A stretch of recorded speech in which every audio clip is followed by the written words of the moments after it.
咁我睇留言嘅時候就發覺大家咧對疫苗咧都有好多即係呢樣嗰樣嘅誤解。咁有啲人又覺得打咗疫苗都冇用啦，咁啊咁多即係 Omicron 都係打晒疫苗噶啦。咁有啲人又覺得哇，即係究竟又打2針又打3針，要打到幾時啊咁樣？咁今日咧我就即係嘗試用一條片咧，就將大家對呢個疫苗咁多誤解嘅原因咧，就同大家拆解清楚。咁你睇完咧先至再決定打唔打咧都唔緊要。咁疫苗最初推出嘅時候就係2020年尾、2021年頭嘅時候啊。咁主要就係 Pfizer 嘅即係 BioNTech 疫苗同埋 Moderna 嘅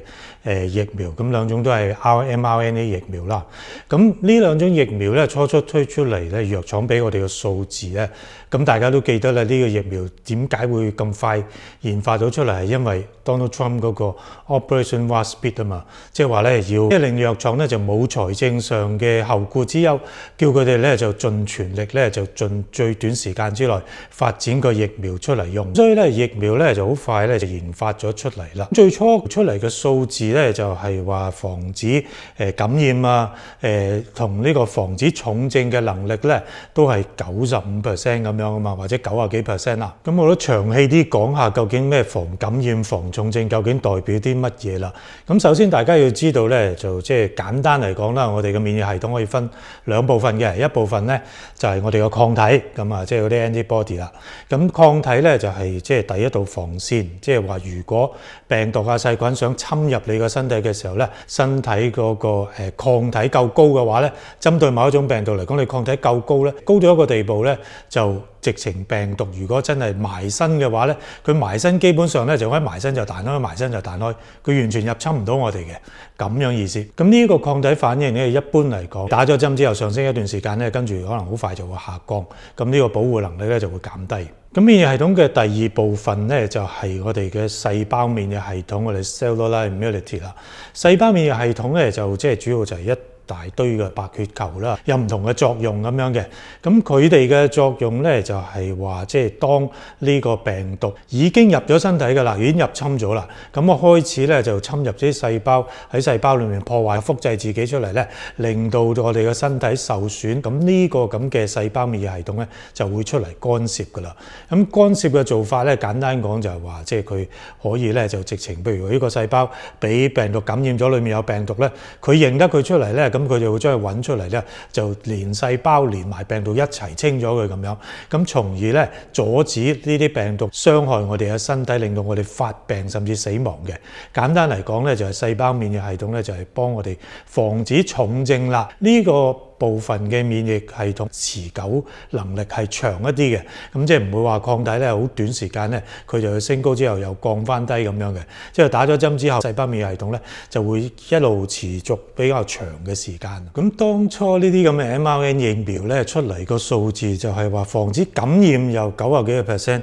防止重症又90幾個%，咁大家咧真係喜出望外喎，因為好少疫苗係咁樣嘅其實。咁變咗就話如果佢防止感染又咁犀利，防止重症又咁犀利嘅話咧，咁高效嘅保護真係未必使同病毒共存嘅喎。佢可以90%幾防到重症喎，咁同一時間咧佢又可以令到我哋抗體升高到一個地步咧，強到一個地步咧就90%幾都可以防止感染嘅喎。咁即係話如果呢個效果能夠維持的話咧，唔單止重症會少，咁連確診嘅數字都會大幅減低嘅喎。咁但係當時咧就忘記或者忽略咗一樣嘢咧，就係話因為係 Operation Warp Speed 啊嘛，因為好短時間佢研發出嚟嘅，咁所以藥廠咧就喺做呢啲研究數字嘅時候，基本上咧就係喺啲人打咗針大概3個月度咧去做呢個研究嘅。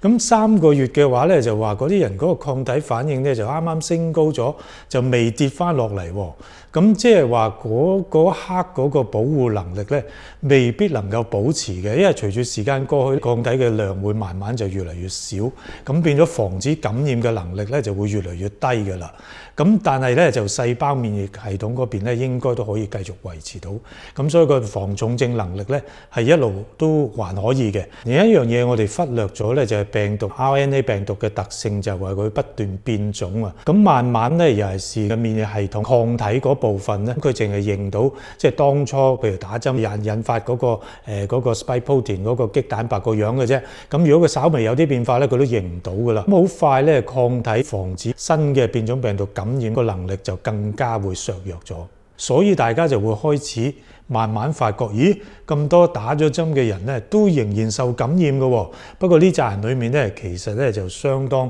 大部分咧都係輕症嚟嘅。咁但係唔知好彩唔好彩咧，當時咧大家收到嘅信息咧就係疫苗失咗效果啦，即係咁多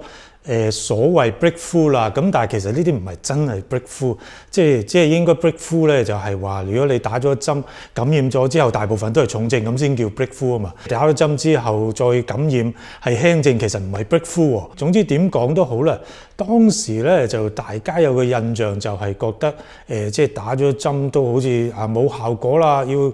即係要再打加強劑先得啦咁樣。其實我哋現存好多嘅疫苗咧，就都係一啲只能夠防重症、防唔到感染嘅疫苗嚟嘅喎。即係譬如話好簡單嘅流感疫苗啊，或者細路仔打嗰啲咁嘅拜日咳啊嗰啲疫苗啊啲，咁呢啲全部都係防唔到感染，但係咧就防到重症嘅喎。從來都唔會話呢啲疫苗係失敗啦，咁多 breakthrough 嘅話，我哋唔要呢啲啊，呢啲係垃圾。打咗啲疫苗嘅話，雖然咧仲有機會感染，咁但係咧就感染咗之後咧變成重症嘅機會咧就會有所減低啊。所以呢啲疫苗咧而家我哋一路喺度使用緊，因為佢令到呢啲咁嘅病咧打咗針之後咧就相對只係能夠引起啲輕症。咁我哋咧就非常之 happy，覺得 OK 嘅喎。咁我就唔知點解即係呢個新冠疫苗佢防到重症，但係因為防唔到輕症，咁大家就會話佢係失敗喎。咁我用流感嚟做個例子啊。咁流感基本上都叫風土病。風土病嘅意思咧就即係話呢種病雖然咧就經常喺度，咁但係咧我哋咧對於佢對人類整體嘅傷害咧有啲嘅掌握。有啲預期到咧，佢雖然每一季，譬如每個冬天佢都嚟，咁我哋都會知道咧，大概佢會引起幾多嘅人咧就會即係入院啊，幾多人死亡啊咁樣，對人類嗰個生活啊、社會嗰個組織咧就唔會話係有好大嘅影響嘅，因為大家由細到大都唔知感染咗 N 次嘅流感啦，身體嘅免疫系統咧，尤其是細胞免疫系統個記憶方面咧，多少咧就對呢個流感病毒咧都有啲印象嘅。咁即係好似你當你行出街角，你落到即係你屋企樓下轉角嗰個位咧，就每日都有一個人咧就即係跑咗過嚟咧，跟住一巴冚咗你，跟住走咗去。咁你第一次你梗係認唔到佢啦，可能走咗去。但係如果到第8次、第9次、第10次，佢每日都係咁嚟冚你一巴嘅時候，你大概都認到佢咩樣啦啩？咁當然因為病毒不斷變種，你打咗流感針也好，你以前感染過流感也好，你基本上唔能夠阻止佢感染你嘅。譬如今季佢要爆嘅話，你可能你都會受感染。不過因為咧就即係你曾經已經遇過呢個病毒，或者你曾經打過針咧，你嗰個細胞免疫系統嘅記憶已經可以提供一定嘅保護啊。咁所以雖然每一季咧都有唔少人咧就受到呢個流感病毒感染，一般情況之下真係即係會有重症啊，要入院啊，甚至死亡嘅個案咧，都會維持一個相對咧就一個低水平，或者係合理我哋可以接受到嘅水平。咁我哋可以繼續生活，繼續返工返學啊，咁做我哋應該做嘅嘢。個流感病毒每年咁樣變種咧，有一年咧佢本質上可能毒啲，下一年再變種嘅時候咧，可能冇咁毒。咁但係因為大家都有一個 background 嘅，有個背景嘅免疫嗰個保護喺度，佢點變得犀利啲也好，變得毒啲變咗冇咁毒咧，佢每一年嗰個引起個死亡率啊、致病率、入院嘅機會係有啲上落嘅，大家都知㗎，係咪？話今年流感爆發犀利啲，有幾多人入院咁樣嗰啲，咁下一年可能冇咁犀利。咁但係總體嚟講，我哋都會預計到佢係一個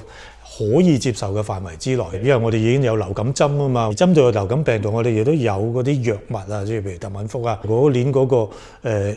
流感病毒係變得比較毒啲嘅，咁我哋咪多啲鼓勵啲人去打針咯。咁尤其是啲老弱嘅，咁啊更加需要打咗針先啦。咁就即係亦都有藥物咧。如果真係有啲人真係不幸感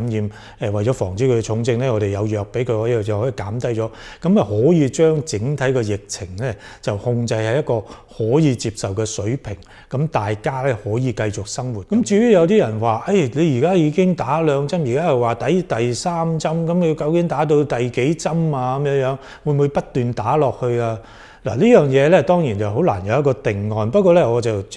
大概解釋下，可以咁講，大家譬如話打咗2針呢啲咁嘅 mRNA 疫苗，BioNTech啊、Pfizer、Moderna、牛津疫苗啊或者 J&J 疫苗，其實都差唔多，即係話你打咗之後嗰個細胞免疫嗰記憶係 OK 嘅。即係話你打咗呢啲疫苗嘅話，對於防止你感染咗新冠病毒之後變成重症咧，咁啊已經唔錯。如果你打埋第3針咧，佢就更加好啲。基本上打2針、3針防重症嘅能力都應該可以比較持久有效嘅。但係如果你話俾我知你個目標咧，我唔係淨係單係防重症㗎，我要咧就病毒遇到我嘅時候咧，就即刻彈開，完全感染唔到我嘅，完全入侵唔到我哋嘅身體咧，咁樣咧你就需要長期維持一個好高嘅抗體水平啦。咁但係你打親任何針都係啦，即係打針之後抗體會上升一段時間，跟住又跌翻低，咁你唯有再打針啊，將佢打翻高，咁先可以維持到一個高水平喎。即係話如果你嘅目標就係完全唔感染嘅話咧，咁恐怕你真係要不斷打呢個加強劑咧，先可以做到呢一點喎。係咪真係有咁嘅需要？當然係見仁見智啦。可能人即係各個地方唔同人嘅諗法有啲唔同。咁不過個原理就係咁嘅意思咯。好，今日咧就講到呢度先，多謝大家收睇。咁我想問一問大家咧，因為我發覺咧我呢個頻道咧收睇嘅人好多都係講嘅語言咧都係英文啊，即係大家覺得我需唔需要咧就呢啲影片咧我製造一個英文嘅 version， 等多啲人咧可以知道呢啲信息。咁大家如果有意見嘅話咧，就歡迎咧留個言話俾我知。多謝大家先，記住俾個 like 我，訂閱我呢個頻道。下次再見，拜拜。